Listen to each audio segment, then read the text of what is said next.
When I was 15, I asked William Shatner, who played Captain Kirk on the original Star Trek series, to kiss me in front of 5,000 people. He'd just given a talk at a Star Trek convention, and when he opened for questions, my hand flew up in the air, and when he called on me, which I'm sure he later regretted, I shouted down from the balcony, "I've seen you kiss so many girls on Star Trek, and I've always wanted to be one of them. Will you kiss me?" And how did my heartthrob respond to this simple and really quite flattering request? "Sorry, I have trench mouth." So I shouted out again, "I don't care," which I really didn't because I didn't know what trench mouth was.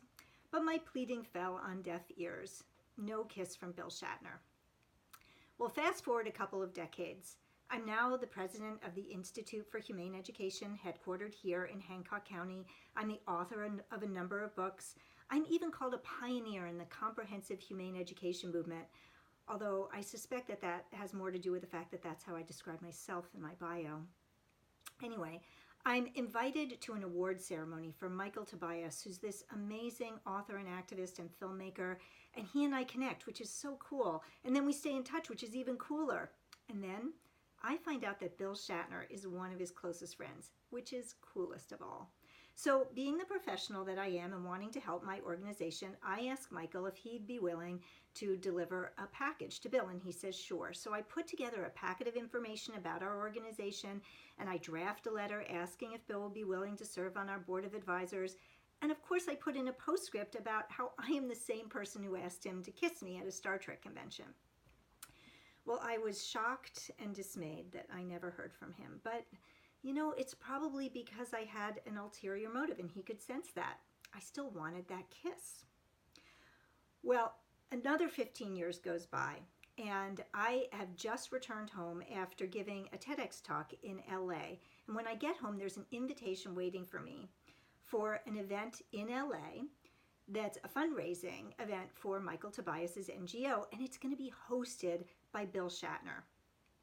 And here's where the topic of off-season comes in, because I try to schedule all of the talks and the workshops that I give during the off-season so that I don't miss the 5 months that we all live for here in Maine. And so I got this invitation, and I was free that particular day in May, but it was the only free weekend I had in 7 weekends. And the last thing I wanted to do was fly back to LA. But when I told friends about the invitation, they said, "Well, of course you have to go." So I went. So when I arrived at the house where the event was held, there was Bill Shatner sitting on a couch.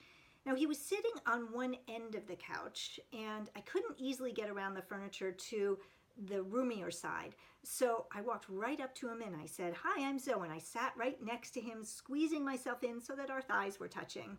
I think he was a little alarmed. So I'd practiced my opening line, which was this, that I thought that everybody who would come up to him would say that they're his biggest fan. So I would just say that I was in the top 100 of his biggest fans. And just like you're not laughing, neither was he. So even though I promised myself I wouldn't come down with a case of verbal diarrhea and go blathering on and on, I did feel like I had to keep the conversation going. So I told him that he and Star Trek were the subject of a one-woman show that I created. And then I said, "You have a one-woman show too." Oops, one-man show. This isn't Turnabout Intruder. Now, Turnabout Intruder is the name of a Star Trek episode in which Captain Kirk switches bodies with a woman.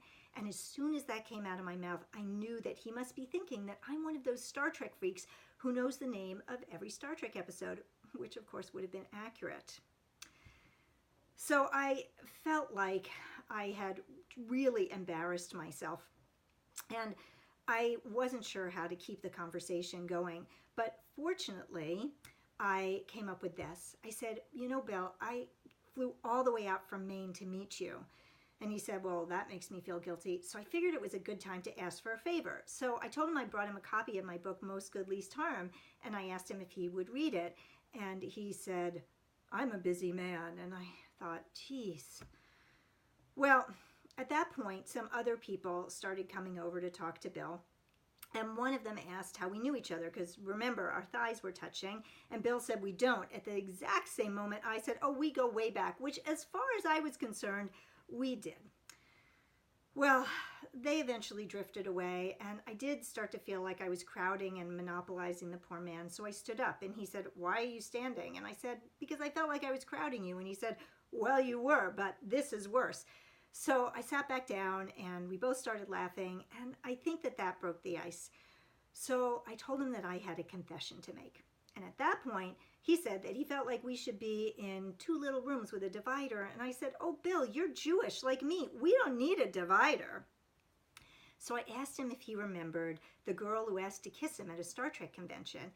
And he said, "Yes, you got on stage and I kissed you." And I said, "That wasn't me. You told me you had trench mouth."